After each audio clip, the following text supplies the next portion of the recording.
Breaking free. My journey from procrastination to progress. For years, I waged a silent war against myself.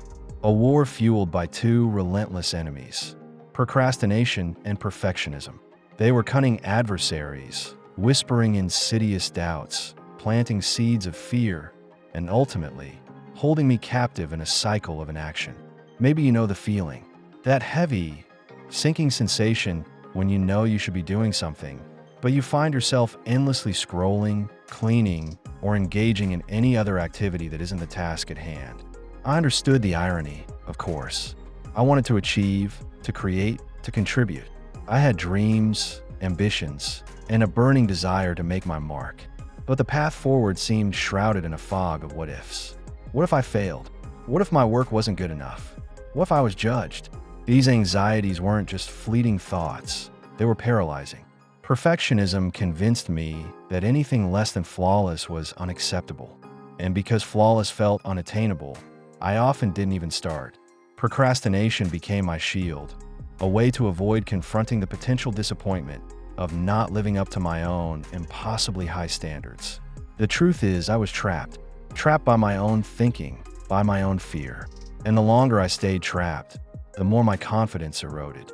The gap between my potential and my reality grew wider, and the weight of that discrepancy became almost unbearable. But then, something shifted. It wasn't a sudden epiphany, but rather a gradual awakening. I realized that this internal battle was robbing me of my joy, my time, and my very potential.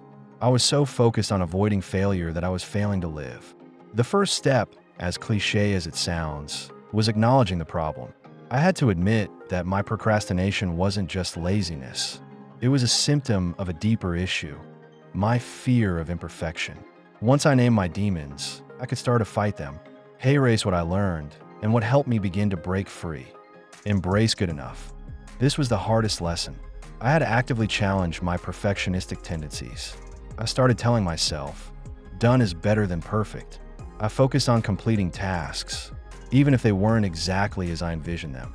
I learned that good enough allows you to move forward, to iterate, and to learn from your mistakes. Perfection, I realized, is often the enemy of progress. Break down the elephant. Overwhelm is a major trigger for procrastination. When faced with a large, daunting task, it's easy to feel paralyzed. To combat this, I learned to break down projects into smaller, more manageable steps.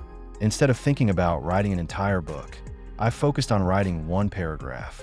Instead of cleaning the whole house, I focused on one room. These small victories built momentum and made the overall task seem less intimidating. Set realistic goals.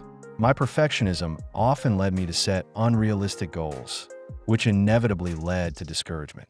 I learned to set smaller, achievable goals that I could actually accomplish. This not only boosted my confidence, but also helped me stay motivated. Forgive yourself. We all stumble. We all procrastinate sometimes. The key is not to beat yourself up about it. I learned to practice self-compassion and to view setbacks as learning opportunities. Instead of dwelling on my mistakes, I focused on what I could learn from them and how I could do better next time. Celebrate small wins. It's important to acknowledge and celebrate your progress, no matter how small. This helps to reinforce positive behavior and builds momentum. Did you finally tackle that task you've been putting off? Reward yourself. Acknowledge your accomplishment and give yourself credit for your effort. Focus on the process, not just the outcome. I shifted my focus from the end result to the process of creating. I started to enjoy the act of writing, painting, or whatever I was working on, rather than just obsessing over the finished product. This made the whole experience more enjoyable and less stressful. Practice mindfulness. Mindfulness techniques, such as meditation, helped me become more aware of my thoughts and feelings. This allowed me to identify my procrastination triggers and to interrupt the cycle of negative self-talk. This journey is ongoing. I still struggle with procrastination and perfectionism sometimes, but now I have the tools and the awareness to manage these tendencies. I no longer let fear hold me captive. I've learned to embrace imperfection, to celebrate progress, and to focus on the joy of creation. And if I can do it, so can you. Start small, be kind to yourself, and remember that progress, not perfection, is the key to unlocking your potential. The world needs your unique voice, your unique talents, and your unique contributions. Don't let procrastination and perfectionism rob you of the opportunity to share them.